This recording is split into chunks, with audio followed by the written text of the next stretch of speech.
Coach True. I want to welcome y'all to my inaugural edition of Talk with Coach. I got a very special young man I'm going to introduce y'all to today. He's a prize fighter. We are doing all of this at Granite City Gym, so hit that like, hit that subscribe, and let's get ready. All right, y'all. Thanks for tuning in. This is a new series that I'm starting where we're going to be talking with different fighters and talking about different subjects. So my first guest, you'll see it be a young man, Hakim Tito Lopez. My first edition. I appreciate everybody tuning in. Don't forget to like and subscribe.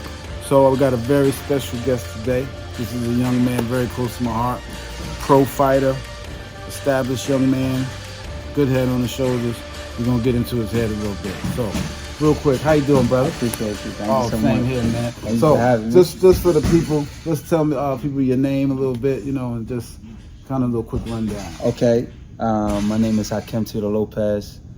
I fight at 168 super middleweight. It is 16-1. I'm out of Atlanta, Georgia, and Granite City Boxing, where we at right now, is my home gym.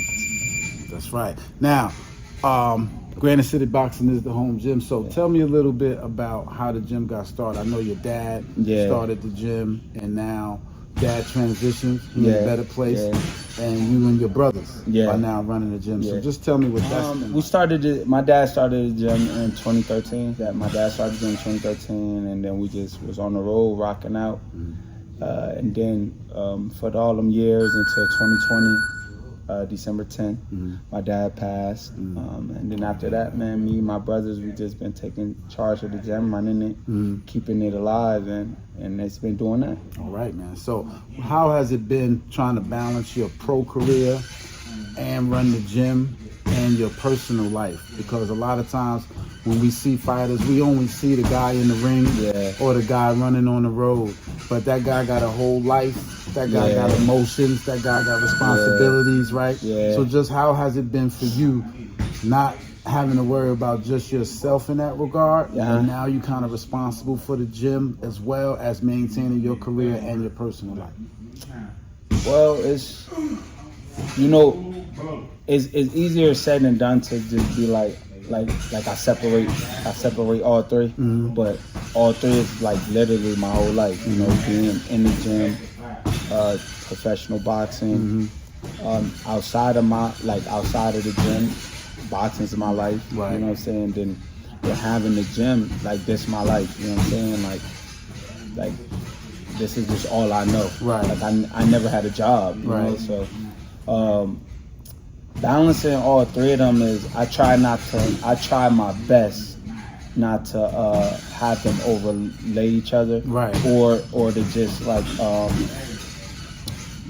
to consume each other. Like I try my best to separate them. Even if it's a small gap, I try my best to separate them, so I can live here, and live here. So like when I'm in the gym, I'm locked in the gym. When I'm at home and living my personal life, I'm at home living my personal life. And it don't even matter, like, cause when I'm at home and I'm looking at boxing or I'm watching something as far as like the fight game, or even just like doing some push-ups or going for a road work, I don't equate that with me and my business in the gym life, or I don't equate that with me and my professional career, because my personal life, I feel as though I got to do that anyway. And then my professional fight life, I got to do that anyway.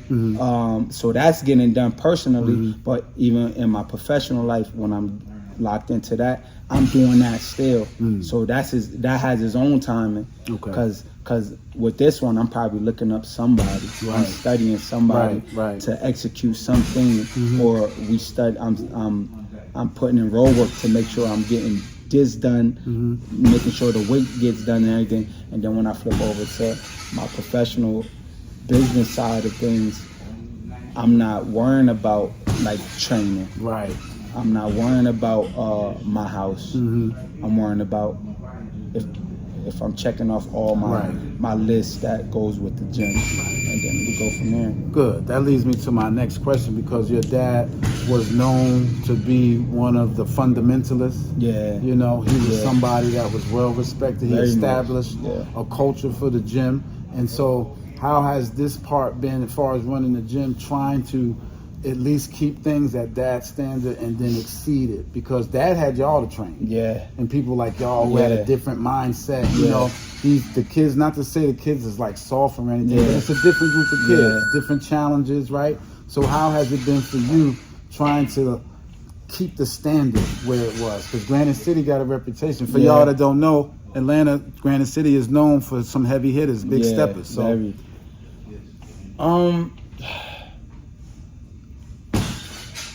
It's a very different generation. Like, it's a very different generation. When I was growing up here in Granite City and my pops was alive, it was very different. The fighters thought about it different. We thought about fighting way different, training way different. We was competing with each other to see who could do the most rounds, or who could last longer on the bag, and who hit the hardest, who's doing push-ups, who's like really like destroying they like opposition as far as like what's ever inside the gym.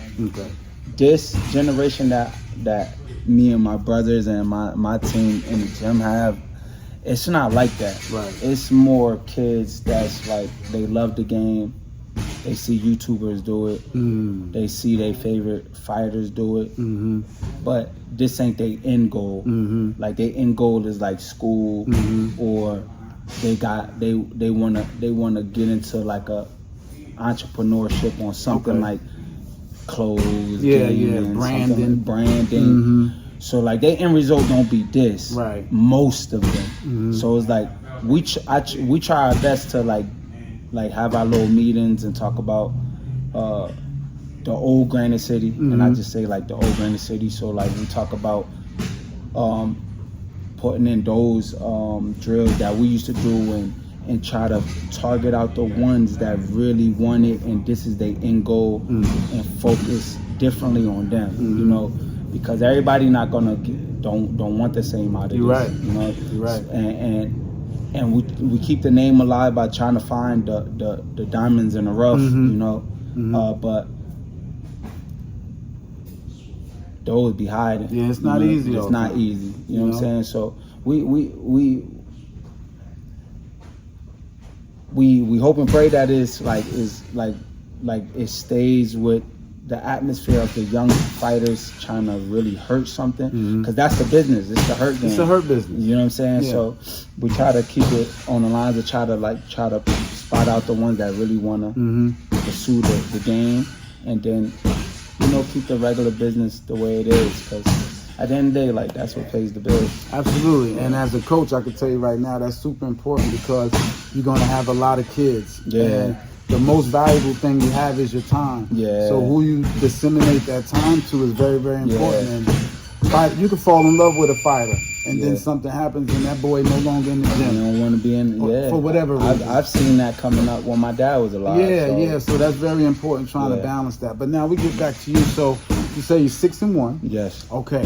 So how has it been on your journey as far as your career, meaning getting your fights, getting your training together, just kind of getting everything lined up? You know, how difficult has that been? Because I know all the times things don't fall into place. Where I'm at right now in my fight career, it's all about patience. It's all about patience, staying ready, keeping the same tenacity and assertiveness when approaching things, keeping the same mindset on, like, as if something is always right around the corner. Right. So, and that be the part where you could slip up, you know what I'm saying, especially in this moments, the way the game is going in my career.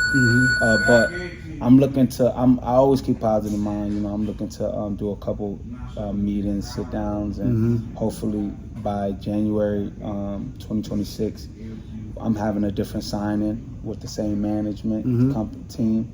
But man, it's discipline, man. Yeah. Discipline is everything. Like, discipline. That's all I could say, because it ain't even, it's not even the love for the game anymore.